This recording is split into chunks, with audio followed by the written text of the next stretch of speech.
Hey everybody, this is Dave here at Pulp Alley, and today we're going to talk about building a cool league. How do you go about creating a league for a setting that might not be what you really think Pulp Alley is used for? So let's look at some ways that characters can be interpreted in different settings. So y'all know that I've been working on a setting for this sci-fi where I have like this there's like this Tachikoma looking thing over here.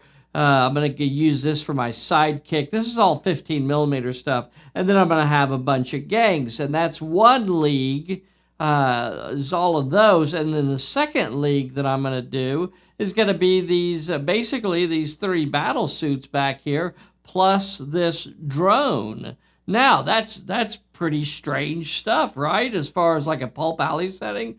But what do you do when you want to play it this way? And I'm actually going to play this scenario for you guys so that you can see how I do it.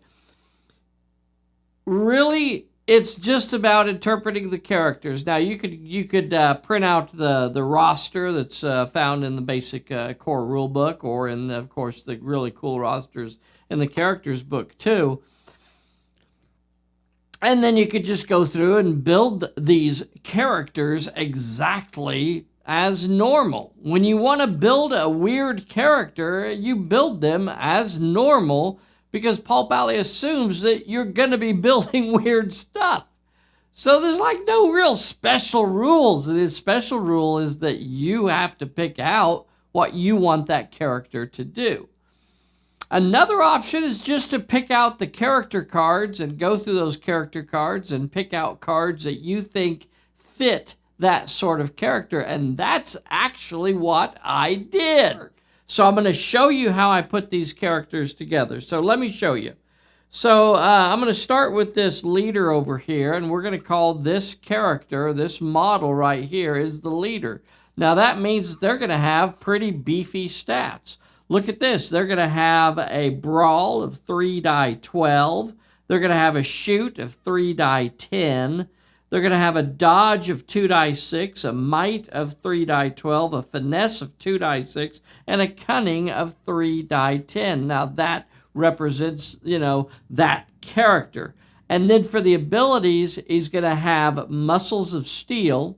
So when he takes damage, his brawling and might ability or skills are not going to be affected by his injuries. He's going to be big, and that's another way to represent, his toughness, his armor.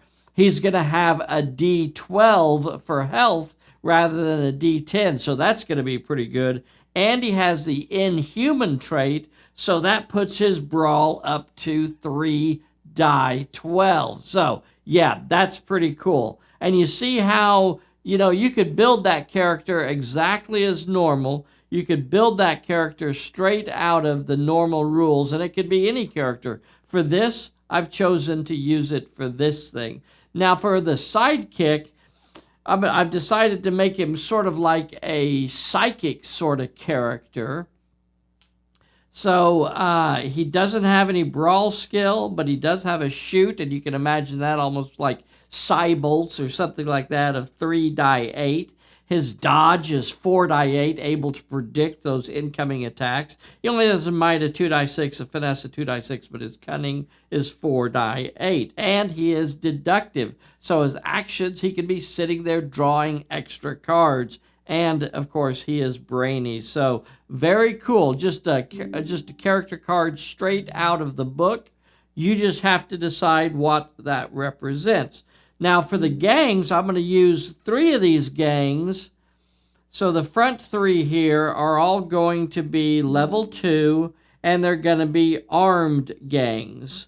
That means they won't suffer the shooting penalty for multiple fights.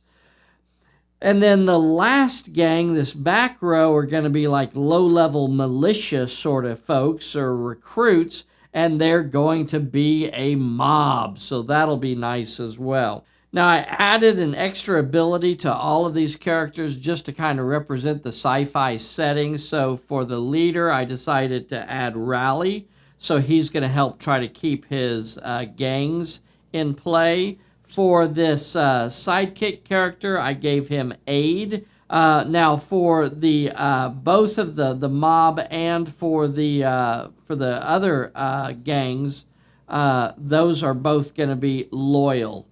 That's pretty cool. Just taking the pre-made cards and using them for these. And I think when you see this played, it all comes down to how you reskin it and how you use it in the game. And it's going to be a lot of fun. You don't have to have a whole separate book for this sort of thing.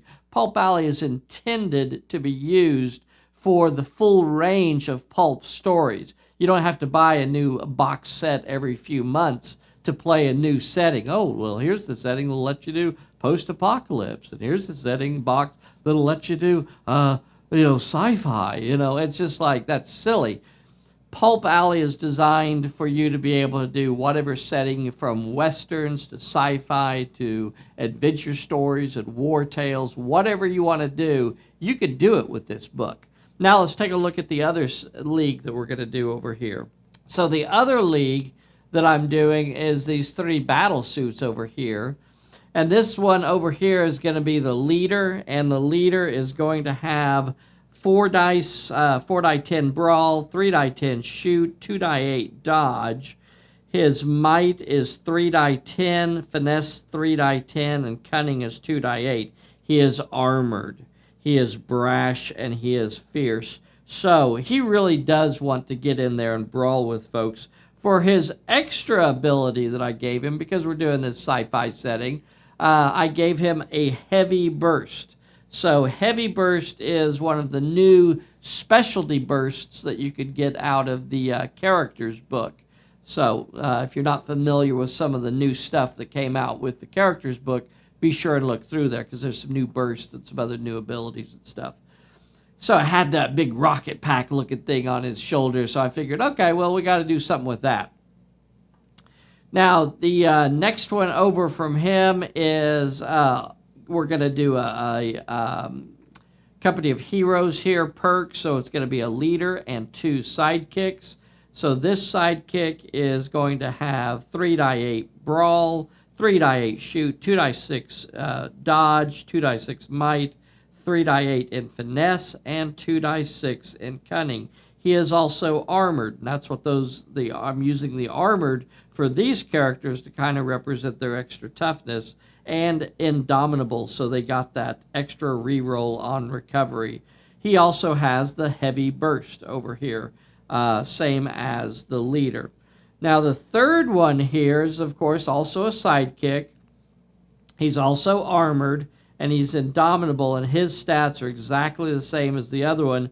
The only difference being is that he has a different rocket pack up here, so I'm going to call that the sustained burst. Again, the sustained burst is one of the specialty bursts that you get out of the characters book. And then for the drone, 2 die 6 brawl, 1 die 6 shoot, 2 die 6 dodge, 1 dice in everything else. It's only level 2. It comes with burst fire, so it can be flying around out there trying to lay down some bursts. And then for its extra ability, I gave it the agile ability to try and keep it in play a little bit longer. I'm excited to play this game.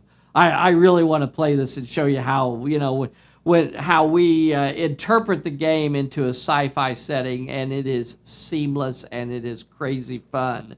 Also, I want to show you how we do 15 millimeter games. I think playing in 15 millimeter can be a lot of fun. It kind of changes your perspective on the game a little bit, but I'm looking forward to showing you how we do it.